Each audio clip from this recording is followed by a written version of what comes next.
Hi friends, welcome to Senthur kitchen. இன்றைக்கி நம்ம கிச்சனில் இயற்கையாகவே நம்மளுடைய நோய் எதிர்ப்பு சக்தியை இன்க்ரீஸ் பண்ணக்கூடிய ஒரு ஜூஸ் ரெசிபி பார்க்கலாம். அதுக்கு முன்னாடி நம்ம சேனல் செந்தூர் கிச்சனை இதுவரையும் சப்ஸ்கிரைப் பண்ணாதவங்க மறக்காமல் சப்ஸ்கிரைப் பண்ணிக்கோங்க. கூடவே பெல் ஐக்கானை கிளிக் பண்ணிக்கோங்க. வாங்க இந்த சிம்பிளான ஜூஸ் எப்படி பண்ணலான்னு பார்க்கலாம். நம்ம உடலில் நோய் எதிர்ப்பு சக்தி அதிகரிக்கணும்னா விட்டமின் சி ரொம்பவே அவசியம். அது இயற்கையாகவே இந்த நெல்லிக்காயில் இருக்குது. இந்த நெல்லிக்காயில் உள்ள மருத்துவ குணங்கள் தெரியாமல் நம்ம இதை அவாய்ட் பண்ணிகிட்ருக்கோம். இதில் உள்ள புளிப்புத்தன்மையும் அதுக்கு ஒரு காரணம். இதை நம்ம டெய்லி ஒன்று எடுத்துக்கிறதுனால நோய் எதிர்ப்பு சக்தி நம்மளுக்கு அதிகமாகும். குறைவான விலையில் ரோட்டோரங்களில் கிடைக்கக்கூடிய இந்த நெல்லிக்காயை நம்ம ஊறுகாயாவோ தேன் நெல்லிக்காயாவோ பண்ணி எடுத்துக்கும் போது அதில் உள்ள மருத்துவ குணங்கள் நம்மளுக்கு முழுமையாக கிடைக்காது. இன்றைக்கி இதோட மருத்துவ குணங்கள் நம்மளுக்கு முழுமையாக கிடைக்கிற மாதிரி ஒரு ஜூஸ் ரெடி பண்ணிக்கலாம். 3 நெல்லிக்காயை நல்லா வாஷ் பண்ணிவிட்டு சீட்ஸ் எல்லாத்தையும் நீக்கி இந்த மாதிரி சின்ன சின்ன பீசஸாக கட் பண்ணி ஒரு ஜாரில் மாற்றிக்கலாம். தனியாக நெல்லிக்காயில் கூட நீங்கள் ஜூஸ் ரெடி பண்ணிக்கலாம். நான் இன்றைக்கி கொஞ்சம் புதினா இலைகள் கறிவேப்பிலை சேர்த்து பண்ணிக்க போகிறேன். நீங்கள் வேண்டான்னு ஸ்கிப் பண்ணிவிட்டு தனியாக நெல்லிக்காய் வச்சு ஜூஸ் ரெடி பண்ணிக்கோங்க. ஒரு துண்டு இஞ்சியை சின்ன சின்னதாக கட் பண்ணி சேர்த்துக்குங்க. கூடவே கொஞ்சம் உப்பு சேர்த்துக்கலாம். இதை அரைக்கிறதுக்கு மட்டும் தேவையான தண்ணியை சேர்த்து அரைச்சி எடுத்துக்கலாம். இந்த ஜூஸை ரெடி பண்ணும்போது நீங்கள் தனியாக நெல்லிக்காய் மட்டும் சேர்த்து கூட அரைச்சி ரெடி பண்ணி எடுத்துக்கலாம். இந்த மாதிரி புதினா கறிவேப்பிலை சேர்த்து அரைச்சி எடுத்துக்கும் போது அதோட புளிப்புத்தன்மை கம்மியாக இருக்கும், டேஸ்ட்டும் நல்லாயிருக்கும். நல்லா அரைச்சிட்டு 1/2 லிட்டர் தண்ணியை சேர்த்து நல்லா மிக்ஸ் பண்ணி விட்டுறலாம்.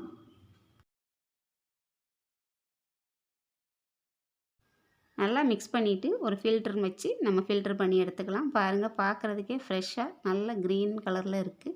இந்த மாதிரி நம்ம பண்ணுறதுனால நெல்லிக்காயில் உள்ள சத்துக்கள் வீணாகாமல் முழுமையாக நம்மளுக்கு கிடைக்கும். இந்த மாதிரி ஃபில்டர் பண்ணிவிட்டு இதை வேஸ்ட் பண்ணாமல் நம்ம ஒரு சூப்பரான நெல்லிக்காய் தொக்கு இதை வச்சு ரெடி பண்ணிக்கலாம். இதில் நம்ம பாதி அளவு எலுமிச்சம்பழம் சேர்த்துக்கலாம். நான் பெரிய எலுமிச்சம்பழமாக இருந்ததுனால 4ல் 1 பங்கு சேர்த்துக்கிறேன். கூடவே இனிப்புக்காக நம்ம 2 ஸ்பூன் தேன் சேர்த்துக்கலாம். தேன் சேர்த்து நல்லா மிக்ஸ் பண்ணிவிட்டு குழந்தைங்களுக்கு கொடுத்து பாருங்கள். குழந்தைங்களும் விரும்பி குடிப்பாங்க. தேனுக்கு பதிலாக வெல்லம் கூட சேர்த்து நீங்கள் அரைச்சி எடுத்துக்கலாம். புதினா கறிவேப்பிலையெல்லாம் சேர்த்து அரைக்கும்போது வெல்லத்தையும் சேர்த்து அரைச்சிக்குங்க. அடிக்கடி இருமல், சளி, தும்மல் இந்த மாதிரி இருக்கிற குழந்தைங்களுக்கு வாரத்தில் 1 தடவையோ 2 தடவையோ இந்த மாதிரி ஜூஸ் ரெடி பண்ணி கொடுத்துக்கலாம். ஜூஸ் ரெடி பண்ணுறதுக்கு டைம் இல்லைன்னு நினைக்கிறவங்க ஒரு நெல்லிக்காயை கேரட் துருவல் வச்சு இந்த மாதிரி நல்லா துருவி எடுத்துக்குங்க. நீங்கள் உங்களோட இனிப்பு சுவைக்கு ஏற்ற மாதிரி தேன் மிக்ஸ் பண்ணிக்கிங்க. நான் 1½ டேபிள் ஸ்பூன் தேன் சேர்த்துருக்கேன். தேன் சேர்த்து கூடவே விருப்பப்பட்டால் கொஞ்சம் உப்பு சேர்த்து நல்லா மிக்ஸ் பண்ணி கொடுத்து பாருங்கள். குழந்தைங்களும் விரும்பி சாப்பிடுவாங்க.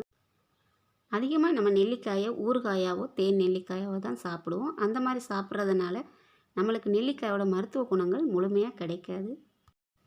நம்மளில் எல்லாருமே ஆப்பிளில் தான் அதிக சத்துக்கள் இருக்குது அப்படின்னு நினச்சிக்கிட்டு இருக்கோம். இந்த மாதிரி விலை கம்மியாக கிடைக்கக்கூடிய நெல்லிக்காயில் எவ்வளோ மருத்துவ குணங்கள் இருக்குது அப்படிங்கிறது நம்மளில் பல பேருக்கு தெரியாது. அதிகமாக முடி கொட்டுற பிரச்சனை உள்ளவங்க இந்த ஜூஸை நீங்கள் அடிக்கடி எடுத்துக்கலாம். இருமல், தும்மல், சளி இந்த மாதிரி கஷ்டப்படுற ஸ்கூலுக்கு போகிற குழந்தைங்களுக்கு ஒரு நெல்லிக்காயில் தேன் கலந்து இந்த மாதிரி கொடுக்குறதால அவங்களுக்கு நோய் எதிர்ப்பு சக்தி அதிகமாகும். நம்ம குழந்தைங்களோட நோய் எதிர்ப்பு திறனை அதிகரிக்கிறதுக்காக நம்ம இதை அடிக்கடி ட்ரை பண்ணலாம். நீங்களும் ஒரு தடவை ட்ரை பண்ணி பார்த்துட்டு எப்படி இருக்குன்னு உங்களோட காமெண்ட்ஸ் சொல்லுங்கள். லைக் பண்ணுங்கள், ஷேர் பண்ணுங்கள். இது வரைக்கும் என்னோடய வீடியோ பார்த்ததுக்கு ரொம்ப ரொம்ப நன்றி. வணக்கம்.